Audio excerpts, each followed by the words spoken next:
ورحمة الله وبركاته. إن الحمد لله نحمده ونستعينه ونستهديه ونستغفره ونعوذ به من شرور أنفسنا وسيئات أعمالنا. من يهد الله فلا مضل له ومن يضلل فلا هادي له. أشهد أن لا إله إلا الله وحده لا شريك له وأشهد أن سيدنا ونبينا محمدا عبده ورسوله من لا نبي بعده. اللهم صل وسلم على سيدنا محمد مفتاح باب رحمة الله عدد ما في علم الله صلاة وسلاما دائمين بدوام ملك الله وعلى آله وصحبه. اللهم رب اشرح لي صدري ويسر لي أمري واحلل عقدة من لساني يفقه قولي. سبحانك لا علم لنا إلا ما علمتنا إنك أنت العليم الحكيم. اللهم ارزقنا فهم النبيين وحفظ المرسلين وإلهام الملائكة المقربين. اللهم أغننا بالعلم وزينا بالحلم وأكرمنا بالتقوى وجملنا بالعافية. لا حول ولا قوة إلا بالله العلي العظيم. الحمد لله رب العالمين. نوينا التعلم والتعليم والتذكر والتذكير والنفع والانتفاع والإفادة والاستفادة والحث على التمسك بكتاب الله تعالى وسنة رسوله والدعاء إلى الهدى والدلالة على الخير ابتغاء وجه الله ومرضاته وقربه وثوابه سبحانه وتعالى. على هذه النية وعلى كل نية صالحة وإلى حضرة النبي المصطفى محمد صلى الله عليه وسلم بسر الفاتحة. أعوذ بالله من الشيطان الرجيم. بسم الله الرحمن الرحيم. الحمد لله رب العالمين الرحمن الرحيم مالك يوم الدين. إياك نعبد وإياك نستعين. اهدنا الصراط المستقيم صراط الذين أنعمت عليهم غير المغضوب عليهم ولا الضالين. آمين. Hadratal muhtaramin, para guru, para kiai, para ustaz yang dimuliakan Allah, para hufadzul Quran, para penghafal Al-Quran, muallimul Quran, ketua, pengurus dan jamaah musalla Darul Ikhwan, para mufakkar yang dimuliakan Allah, ikhwatal iman yang menyimak kajian kita di YouTube Majlis Al-Imdad yang dimuliakan Allah Subhanahu wa taala. Alhamdulillah, bersyukur kehadirat Allah atas segala nikmat kembali dipertemukan pada malam hari ini dalam kondisi baik, sehat wal afiat. Kita dikumpulkan di rumah Allah melaksanakan kebaikan, talabul ilmi, melaksanakan perintah Allah, mencontoh, mengamalkan sunnah Rasulullah sallallahu alaihi wasallam. Mudah-mudahan tidak ada yang hadir kecuali kita semua dosa kita diampuni Allah Subhanahu wa taala. Hajat-hajat kita dikabulkan Allah, masalah kita diberikan jalan keluar oleh Allah Subhanahu wa taala. Dan mudah-mudahan sebagaimana Allah mengumpulkan kita dalam majlis seperti ini, Allah terus istiqamahkan kita untuk tetap bisa duduk bermuajahah di majlis-majlis yang serupa insyaallah. Salawat dan salam terlimpah ruah kepada hadratul Rasul Sayyidina wa Maulana Muhammad sallallahu alaihi wa alihi wa sahbihi wasallam beserta keluarga, sahabat, pengikut sekalian. Amin. Allahumma amin. Ikhwah yang dimuliakan Allah Subhanahu wa taala, pada pertemuan yang lalu kita membahas tentang satu hadis dari baginda Nabi Muhammad sallallahu alaihi wasallam yang dicantumkan oleh Al-Imam An-Nawawi dalam bab keutamaan tilawah Al-Quran dan keutamaan orang-orang yang menghafalkan Al-Quran.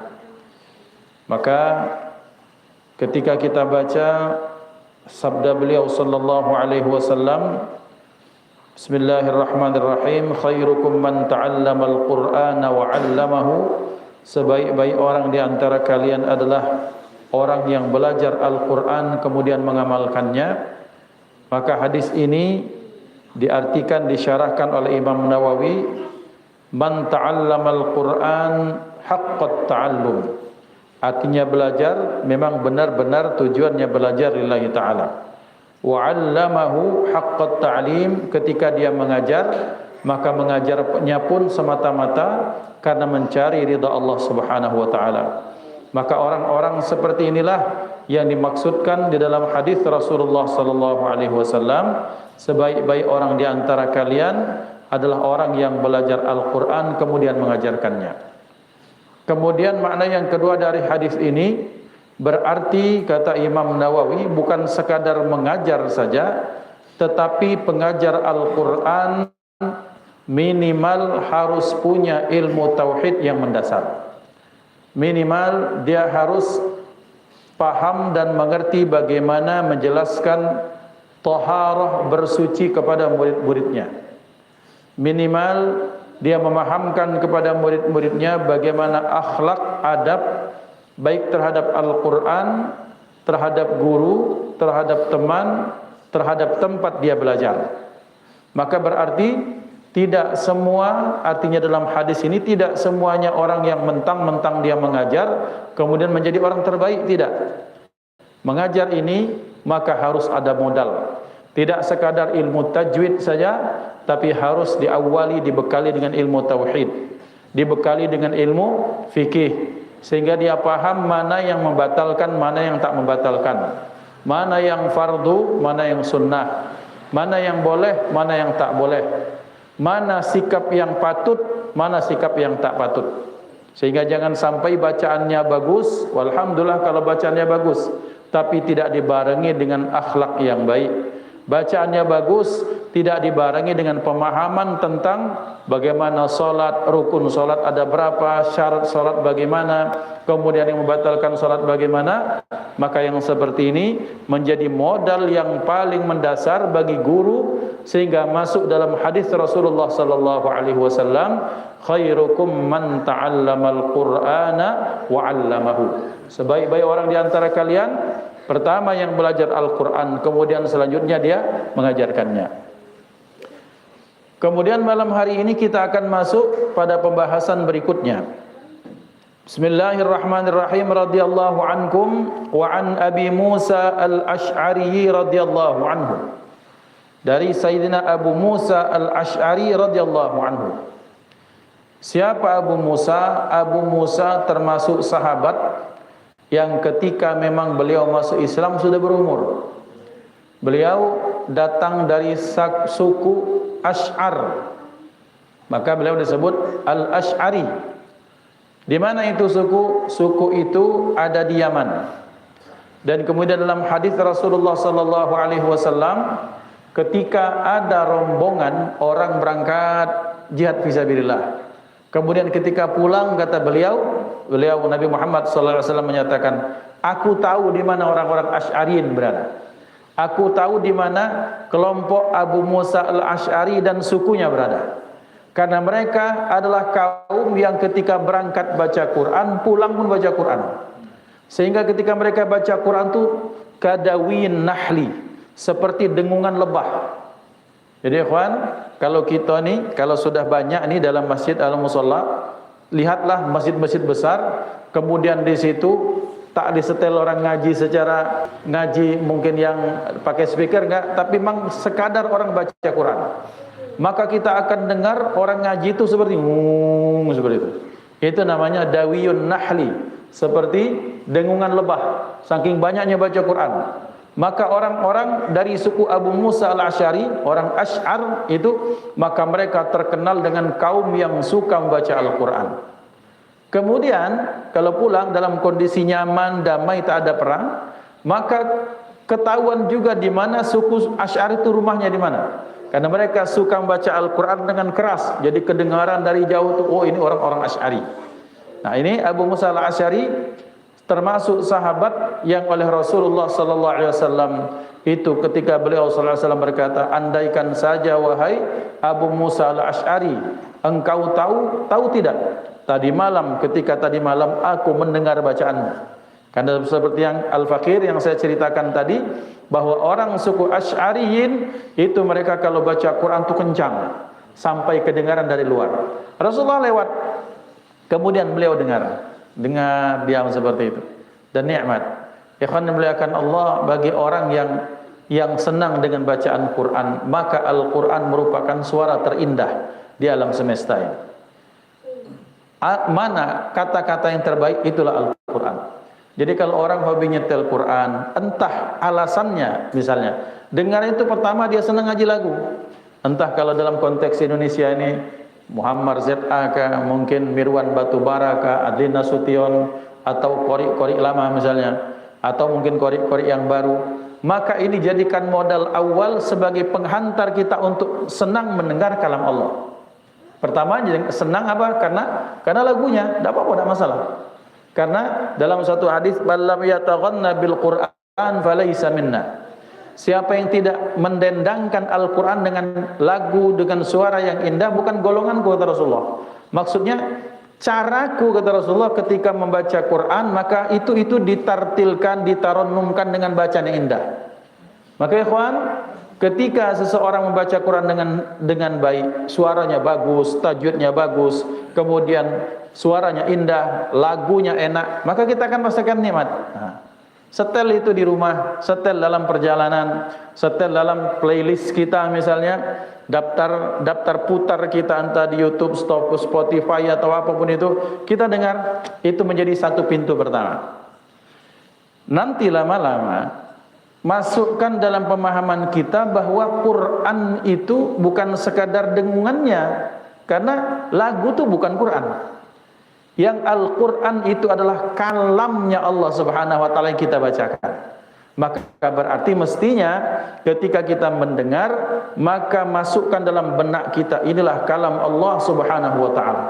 Yang kalam itu ketika dia dibacakan, diperdengarkan, akan ada kebaikan-kebaikan.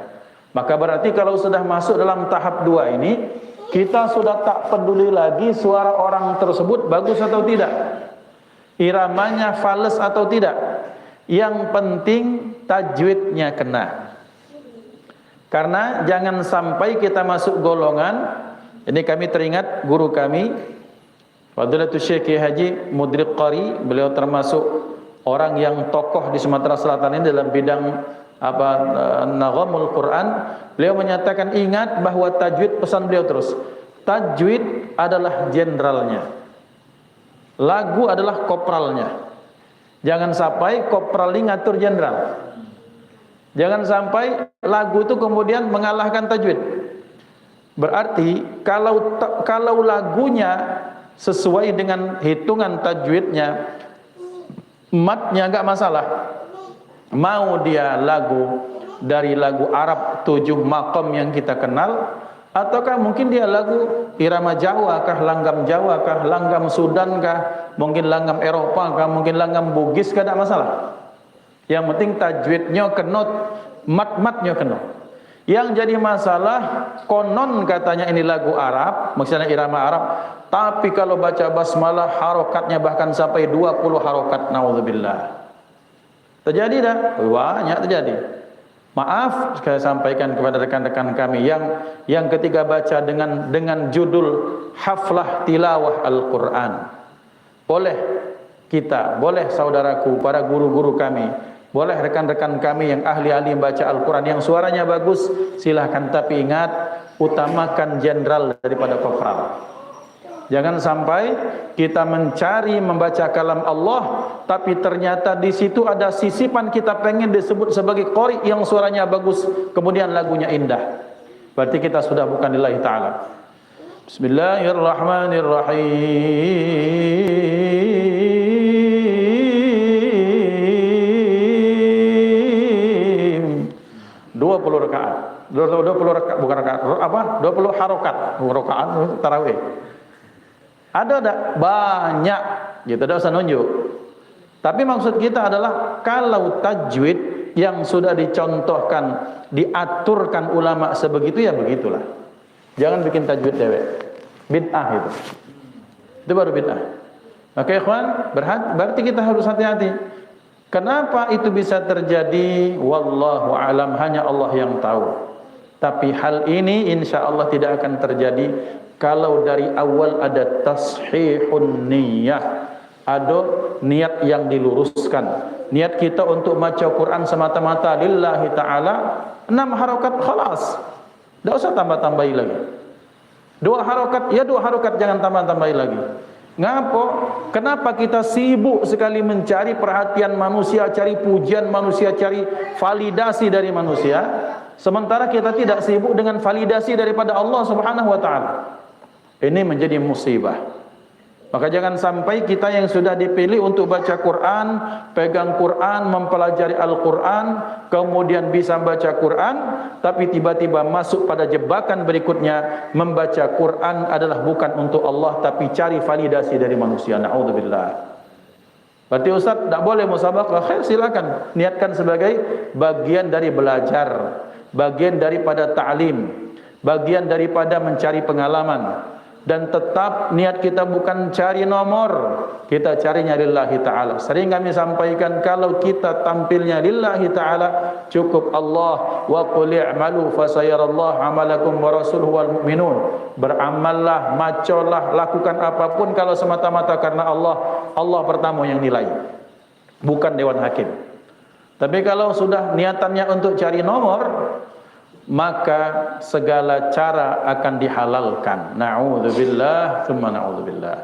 Maka ikhwan, dimuliakan Allah Subhanahu wa taala, maka membaca Quran tentunya dengan aturan-aturan. Dan yang membuat aturan itu adalah Rasulullah. Kemudian aturan itu dirumuskan para ulama dan disepakati bersama. Jadi tidak baca kita nak buat, oh ini saya punya mazhab baru bahwa bisa baca 50 harokat, silahkan. Tapi nanti kelak di akhirat kita tegak dewe, kemudian ketika ditanya Allah, kenapa inti baca 20 harokat? Ya Rabb, karena kepentingan lagu, sementara orang banyak menonton saya, mereka membutuhkan irama dari saya. Kata Allah, engkau bersama idola-idolamu, silahkan cari tempat yang baik selain daripada surgaku. Na'udzubillah. Bukankah ada golongan ketika ditarik oleh Allah, apa kerjamu ya Rabb? Saya baca Quran, melantunkan ayatmu. Kata Allah, kadzabta, engkau bohong. Engkau baca Quran hanya supaya engkau dibilang suaramu bagus, tajwidmu keren, variasimu indah. Maka kata Allah, jurhu ilan nar, tarik dia ke neraka. Na'udzubillah. Maka berarti bab yang pertama apa? Tetap tashihun niyah, ikhlasun niyah. Membenarkan, memperbaiki, meluruskan niat dan membuat niat kita ikhlas lillahi ta'ala. Pengingat untuk saya dan kita semua, bahwa semata-mata kalau kita karena Allah, fa insyaallah penyelenggaranya dapat pahala, ofisial dapat pahala, dewan hakim dapat pahala, peserta dapat pahala. Tapi kalau mencarinya li ghairillah, maka akan dapat apa yang dia cari, tapi tak akan dapat penilaian ridha Allah Subhanahu wa taala. Ini yang tetap terus harus diingatkan kepada semua. Abu Musa al-Asy'ari beserta kaumnya, sukunya adalah orang yang masyhur bitilawatil Quran. Maka kemudian ketika Rasulullah menyatakan, wahai Abu Musa al-Asy'ari, tahukah semalam atau andaikan engkau tahu tadi malam aku mendengar bacaanmu sampai aku kemudian meleleh keluar air mata Rasulullah. Maka kata Sayyidina Abu Musa al-Asy'ari, ya Rasulullah, andaikan aku memandisakan oleh Rasulullah sallallahu alaihi wasallam. Dari Sayyidina Abu Musa al-Asy'ari radhiyallahu anhu qala, Rasulullah sallallahu alaihi wasallam telah bersabda, Rasulullah sallallahu alaihi wasallam, mathalul mu'minil ladzi yaqra'ul qur'ana kamathalil utrujjah rihuha thayyibun wa ta'muha thayyibun. Mathalul mu'min, perumpamaan orang yang beriman.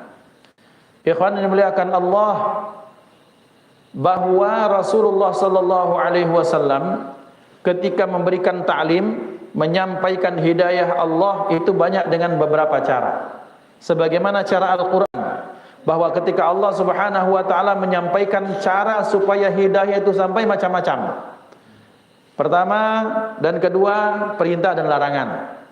Wahai orang-orang yang beriman, diwajibkan atas kalian yang beriman jangan lakukan ini. Maka perintah dan larangan merupakan apa? Merupakan wujud paling dasar bagaimana hidayah itu sampai. Perintah atau kewajiban sesuatu dinyatakan ulama dalam satu kaidah, al-amru al-aslu fil amri lil wujub, bahwa dasar perintah itu, apapun perintah itu pada dasarnya maknanya untuk menyatakan sesuatu yang wajib. Illa ma dallat dalilu ala khilafihi, kecuali kalau ada dalil yang menyatakan bahwa perintah itu tidak wajib, maka itu sudah tidak wajib. Tapi pada dasarnya setiap perintah dalam Al-Quran hukumnya wajib. Itu satu. Maka kemudian yang kedua, entah itu fi'il amar, entah isim fi'il amar, entah dikatakan dengan lafaz kewajiban, itu sudah urusan yang lain. Pembahasannya akan jadi panjang. Yang kedua, larangan. Dzalikal kitabu la raiba fihi hudal lil muttaqin. Maka Allah perlu menyampaikan larangan. Baik larangan tersebut dengan kata larangan, apa makna melarang? Larangan atau nahyun dalam Islam artinya talabu kaffil fi'li atau talabul kafi, cukup tidak meminta seseorang untuk tidak melakukan sesuatu. Minal a'la ilal adna, dari atas kepada bawah, dari atasan kepada bawahan, itu namanya nahi atau larangan. Dengan bahasa apa? Satu, dengan fi'il nahi, kata larangan. Yang kedua dengan apa? Dengan menggunakan bahasa innallaha harrama atau yuharrimu, lapas pengharaman. Yang ketiga, menyampaikan sesuatu dengan dampak buruknya. Itu artinya apa? Itu artinya sesuatu dilarang oleh Allah. Yang ketiga, Allah menyampaikan dalam Al-Quran, disampaikan hidayah Al-Quran dalam bentuk apa? Dalam bentuk kisah. Maka dalam Al-Quran kita temukan kisah semua Nabi dan Rasul, maksudnya yang wajib 25 itu ada dalam Al-Quran. Ada Ibrahim, ada Adam, ada Nuh, Ibrahim, Idris, kemudian Zulkifli, terus semuanya diceritakan. Al-Quran bukan kitab sejarah, tetapi gaya bahasa Al-Quran salah satunya disampaikan dengan sejarah. Kenapa? Karena dengan sejarah orang bisa ngukur antara kejadian ini, bandingannya dengan sekarang bagaimana. Oh, ada orang kaya nih, Masya Allah dia beriman kepada Allah, dia ahli sedekah, bandingannya fulan bin fulan. Ada orang yang dia kaya tapi lalimnya minta ampun, zalim dan bakhilnya minta ampun, tak mengeluarkan zakat. Siapa dia perumpamannya? Fulan bin fulan. Maka ikhwan ini muliakan Allah, betapa ternyata kisah itu banyak sekali terjadi, bagian iktibar untuk kita. Laqad kana fi qasasihim ibratun liulil albab. Sungguh dalam kisah orang-orang terdahulu ada ibrah bagi ulul albab. Yang berikutnya, Al-Quran disampaikan dalam bahasa bentuk tamsil atau perumpamaan. Maka perumpamaan ini banyak dalam Al-Quran. A'udzubillahi minasyaitonir rajim, wadrib lahum mathalan ashabal qaryah. Ada kata-kata jadikan masal wa tilkal amsalu nadribuha linnas. Ini perumpamaan. Maka Al-Quran banyak sekali perumpamaan. Supaya apa? Supaya menjadi iktibar.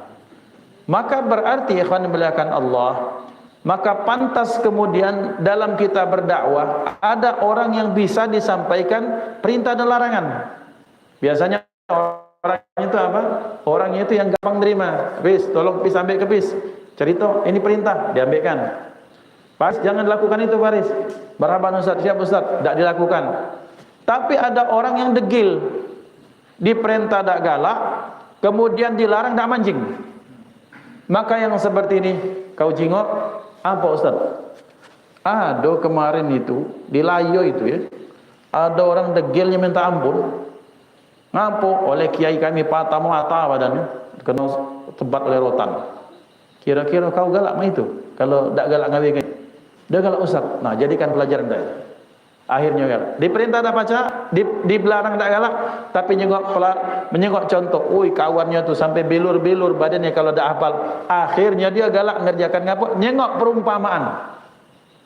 Maka bahasa Al-Quran yang harus kita adopsi, bahwa menyampaikan dakwah itu banyak caranya. Ada perintah, ada larangan, ada kisah, ada tamsil, ada perumpamaan, ada ini, ada itu. Supaya apa? Supaya kita bisa memilih. Tidak boleh, oh tidak boleh, haram. Tidak seperti itu. Tidak semua manusia langsung percaya sama kita. Ada uslub dakwah. Maka Rasulullah SAW memberikan uslub dakwah, gaya berdakwah dengan cara apa? Salah satunya dengan perumpamaan. Beliau menyatakan mathalul mu'minil ladzi yaqra'ul Qur'an. Perumpamaan orang-orang yang membaca Al-Quran. Perumpamaan orang beriman. Ma ma'nal iman? Iman itu adalah amalan hati. Iman adalah amalan hati. Islam amalan zahir. Maka iman itu ketika ada yakin dalam hati, yakin akan adanya Allah, maka yakin ini percaya akan adanya Allah melahirkan konsekuensi keyakinan yang baru. Karena kita yakin adanya Allah, maka Allah punya malaikat, Allah punya rasul, Allah punya kitab, Allah punya ketentuan, Allah punya keputusan, ada ini dan itu. Tetapi puncaknya semuanya induknya adalah iman kepada Allah, al-imanu billah. Rasa percaya yang hadir itu biasanya akan melahirkan konsekuensi apa? Siap melakukan apa yang diperintahkan. Perumpamaan orang-orang yang beriman, alladzi yaqra'ul Qur'an, yang dia membaca Al-Qur'an. Ma mana yaqra'? Yaqra' itu dari qara'a yaqra'u qira'atan, wa Qur'anan artinya membaca. Membaca ya imma satu, dengan kita baca kitab ini namanya qara'a yaqra'u. Atau qara'a yaqra'u membaca tanpa melihat tulisan, itu namanya qara'a yaqra'u. Bisa. Atau dia bisa melihat tapi tanpa suara, itu qara'a yaqra'u. Maka berarti qara'a yaqra'u itu sifatnya umum. Maka Rasulullah bersabda, orang yang membaca mukmin, orang mukmin yang baca Al-Qur'an, ada iman, ada Quran. Lihat, ada dua kondisi di sini. Satu iman, kedua Al-Qur'an. Beliau menyatakan, matsalul mu'minil ladzi yaqra'ul Qur'an matsalul utrujjah. Perumpamaan orang yang ada iman dalam dirinya, yang dia baca Quran seperti utrujjah. Rihuha thayyibun, aromanya wangi, wa ta'muha thayyibun, dan rasanya enak, rasanya manis. Utrujjah itu apa? Sekarang lagi ada orang jualan buah jeruk sitrun. Jeruk yang bukan yang warnanya merah sampai ke urin-urin itu. Yang kalau jeruk biasa harganya 20, dia itu sampai bisa 35.000 kira-kira itu. Kan aromanya wangi tuh. Pacak dia buat aromaterapi, entah di mobil, entah di kamar, entah di rumah. Tapi lebih daripada itu rasanya manis. Saking manisnya jarang kita cicip. Ngapa kana mahal? Dan biasanya kalau ada acara itu incarannya itu, Ustaz Haryadi, Ana itu ngincar itu. Ya misal sampai itu bicing-bicing Paris ini tunggu ini. Nah, saya ingin dengan Ustaz Iqbal ini. Ada 4, cukup lah ini untuk berempat. Yang lain lewat dulu. Ngapa ini barang bagus, barang mahal ini. Aromanya enak, kemudian rasanya manis. Utrujah. Kenapa? Kenapa diumpamakan aromanya baik, kemudian rasanya manis? Pertama, itulah iman. Bahwa iman yang menjadikan seorang itu rihuha, aromanya manis, aromanya wangi itu, dia dengan berkah imannya. Wa ta'muha thayyibun, sementara rasanya manis, enak. Kenapa? Al-Qur'annya. Al-Qur'an yang dibacakan, maka itu menjadi sesuatu yang ya wangi, ya enak. Kalau yang bacanya orang beriman. Dan kalau yang bacanya orang beriman, ada konsekuensi. Lihat bahwa iman karena dia percaya, ada dasar percaya kepada Allah, maka Allah punya aturan yang ditetapkan. Kalau mau pegang Quran, baca Quran, ada aturannya. Jaga niatnya, jaga caranya, kemudian bagaimana hukum bacaannya. Maka orang beriman tidak akan sembarangan baca Quran. Tidak sambil ini baca Quran sambil nguling, sambil goyang-goyang kaki nguling itu, kemudian sambil bersender main ini kan, pecah antum nonton HP itu kan, misalnya kan scroll baca Quran, tidak baca itu. Ada adab. Maka orang yang beriman ketika baca Quran, aromanya wangi, kemudian rasanya manis.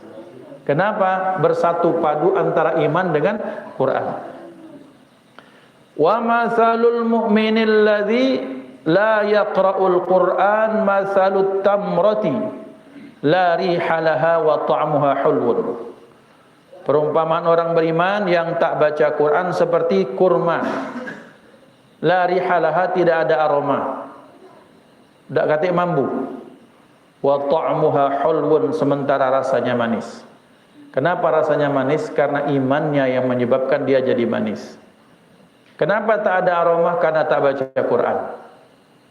Maka mengapa seperti itu? Karena orang kalau tak baca Quran kurang syiarnya. Bagaimana supaya kita dapat syiar? Ya baca Quran, melok bacaan Quran, mendengar bacaan Quran. Minimal kita baca sehari satu baris, atau kita memurajaah apa yang kita hafalkan, misalnya ini bagian dari orang yang baca Quran. Tapi kalau tak membaca, tak ada aroma tetapi rasanya manis. Kenapa manis? Karena iman. Wa mathalul munafiqil ladzi yaqra'ul Qur'an mathalur raihanah rihuha thayyibun wa ta'muha murrun. Perumpamaan orang yang dia orang munafik yang membaca Quran. Mathalur raihanah rihuha thayyibun. Seperti raihanah. Rihuha thayyibun, aromanya wangi sementara rasanya pahit. Kalau nak dikontekskan ke Indonesia, raihanah anggaplah kembang kemangi. Wangi, wangi. Pas dimakan pahit pedas. Iya, yang biasa belalang, lah terbiasa. Tapi yang tak terbiasa itu aromanya wangi, ketika dikecap ternyata pahit, tak lemak. Kenapa yang membuat dia wangi? Bacaan Qurannya. Maka orang baca Quran tidak berdasarkan iman, ada ya ada. Bukan karena Allah yang seperti itu kira-kira. Yang dia pikirkan cuma pandangan manusia, penilaian manusia, kemudian validasi manusia, yang dia harapkan bahwa puja-puji manusia, dia tak peduli kepada pandangan Allah, maka itu sama saja tak menyertakan iman ketika baca. Maka aromanya wangi, wangi minta ampun. Kenapa yang dibacanya Quran tetapi rasanya pahit? Kenapa? Karena munafiknya, karena nifak. Wa mathalul munafiqil ladzi la yaqra'ul Qur'an kamathalil handhalah laisa laha rihun wa ta'muha murrun. Sementara perumpamaan orang munafik tak baca Quran seperti apa? Anggaplah pecak labu kayu. Tahu labu kayu? Labu kayu itu kan yang kalau dulu kalau kita 17-an dikeras ya, kemudian ditaruh koin di situ. Itu dak katik aroma, tidak ada aroma, dan kalau dicicip pahit minta ampun. Sudahlah dia tak baca Quran, ditambah lagi dia ada nifak, ada munafik dalam hatinya, itu buruk dan pahit. Man basa kita Palembang, dak kati ambian, tak naruh ambian. Tidak ada yang tidak ada nilai positif sama sekali. Nah, ini menunjukkan apa? Beliau sallallahu alaihi wasallam menyatakan ada dua kaitan penting antara iman dan Al-Quran. Dia selaras bahwa kalau orang baca Quran diniatkan karena Allah, maka itu akan menghasilkan hal-hal yang baik. Sudah Isya? Baik. Alhamdulillah sudah sampai kepada waktu Isya. InsyaAllah kita akan lanjutkan pembahasan berikutnya. Mudah-mudahan kita dijadikan, kita masuk dalam golongan orang yang pertama. Seperti utrujah yaqra'ul Quran, itu seperti utrujah rihuha tayyibun wa ta'muha tayyibun. Artinya luar dalamnya baik, kemudian auranya positif, kemudian energinya positif. Karena kenapa? Berkah iman dan berkah Al-Quran yang dibacanya. Mari sama-sama kita membaca doa khitamul majlis untuk mendapatkan menyempurnakan keberkahan pada majlis kita kali ini. Bismillahirrahmanirrahim. Alhamdulillahirabbil alamin. Allahumma shalli ala sayyidina Muhammad wa ala alihi wa ashabihi ajma'in. Ya Rabbana tarafna bi annana qatarafna wa annana asrafna ala ladha ashrafna fatub alaina تغسل لكل حوبة واستر لنا العورات وآمن روعات واغفر لوالدنا ربي ومولودنا duduk sini liwal ikhwani wasairil khillani وكل ذي محبة أو جيرة أو صحبة والمسلمين أجمع آمين يا ربي أسمع فضلا وجودا منا لا باكتساب منا بالمصطفى الرسول أعظم كل سولي صلى وسلم ربي عليه عد الحب وآله وصحبه عداد طش السحب والحمد للإله في البدء والتناهي سبحان ربك رب العزة عما يصفون وسلام على المرسلين والحمد لله رب العالمين ثم السلام عليكم ورحمة الله وبركاته جزاكم الله خير.